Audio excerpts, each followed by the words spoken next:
Halo, assalamualaikum warahmatullahi wabarakatuh, teman-teman. Jumpa lagi dengan saya di channel YouTube Isram Law, channel yang membahas tentang isu-isu yang berkaitan tentang seputar dunia hukum. Nah, baik teman-teman, segmen kali ini saya mau bahas mengenai perbedaan cerai gugat dengan cerai talak ya. Mungkin ya Bapak Ibu, teman-teman semua, selama ini ketika orang suami istri berperkara ke pengadilan, taunya itu adalah perceraian. Ya, memang betul.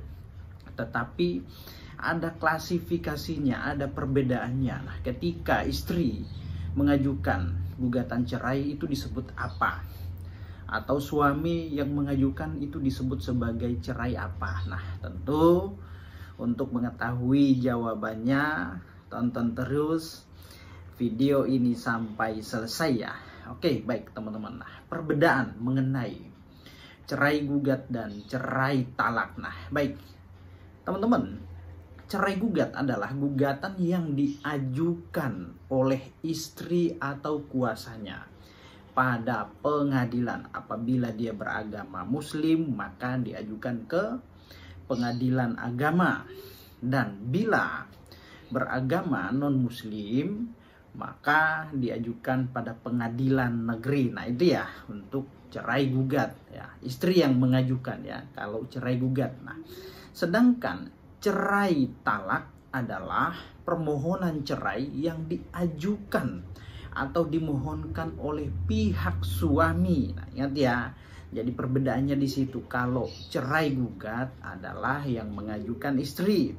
Kalau cerai talak yang mengajukan adalah pihak suami ya. Jadi teman-teman Sobat Isram Law udah paham nih ya perbedaan antara cerai gugat dengan cerai talak ya. Jadi cerai gugat istri yang mengajukan, atau cerai talak suami yang mengajukan ya.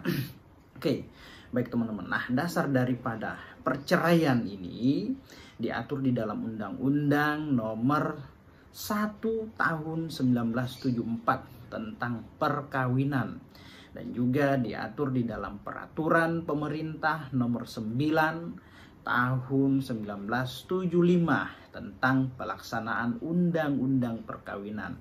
Dan juga apabila Muslim yang ingin mengajukan perceraian, maka juga diatur di dalam kompilasi hukum Islam ya, KHI namanya.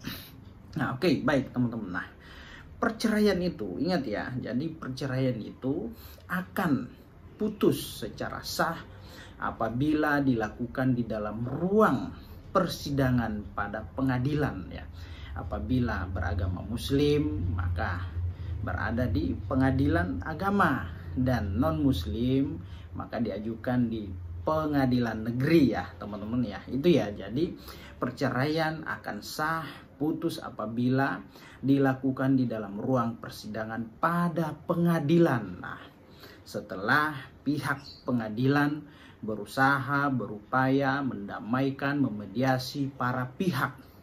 Dia, nah, harus didamaikan terlebih dahulu. Ya, harus didamaikan, dimediasi istilahnya. Kalau misalkan mediasinya tidak mencapai kesepakatan atau gagal, maka lanjut pada pokok perkara. Nah, lalu kemudian ada pertanyaan seperti ini. Bang, kami sudah sepakat bercerai dengan mantan suami saya.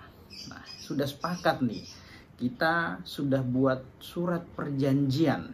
Ada pernyataan, disaksikan oleh saksi masing-masing. Ya, ada tokoh masyarakat dan pihak keluarga masing-masing. Lalu bagaimana kekuatan hukumnya? Kami kan sudah menyampaikan, sudah sepakat untuk bercerai.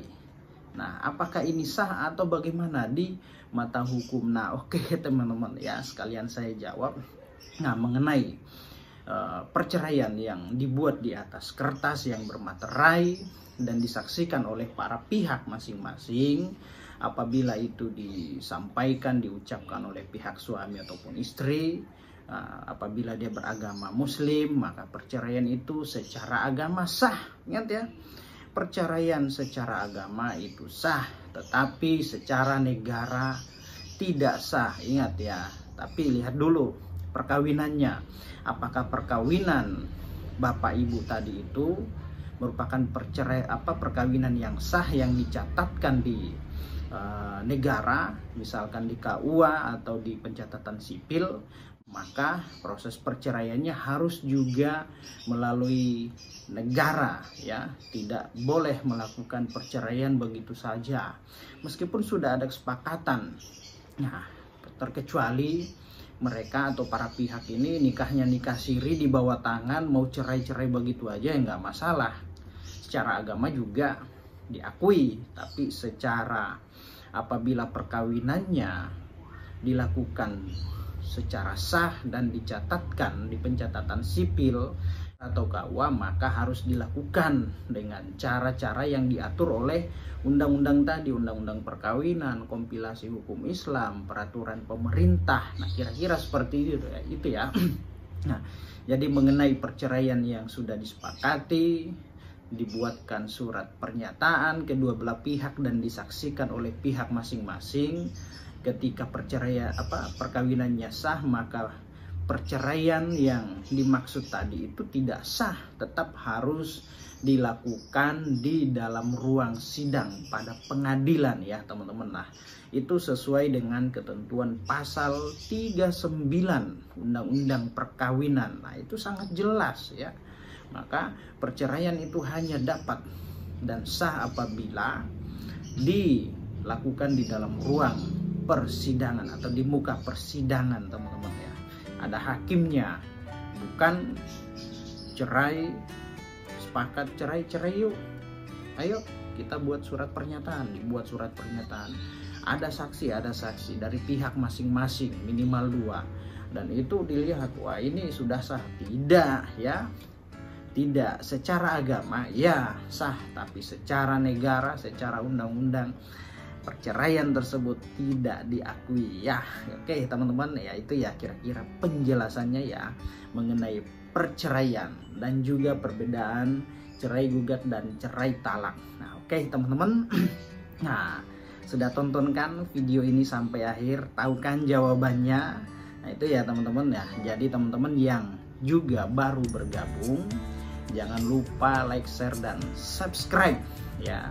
Nah, biar saya semakin semangat nih membuat konten-konten video yang berkaitan dengan hukum ya, apalagi ini mengenai edukasi ya teman-teman ya, edukasi. Oke, mungkin itu saja yang bisa saya sampaikan, dan apabila ada yang ingin didiskusikan bisa berkomentar pada kolom komentar di bawah ini. Oke, demikian. Assalamualaikum warahmatullahi wabarakatuh. Salam keadilan.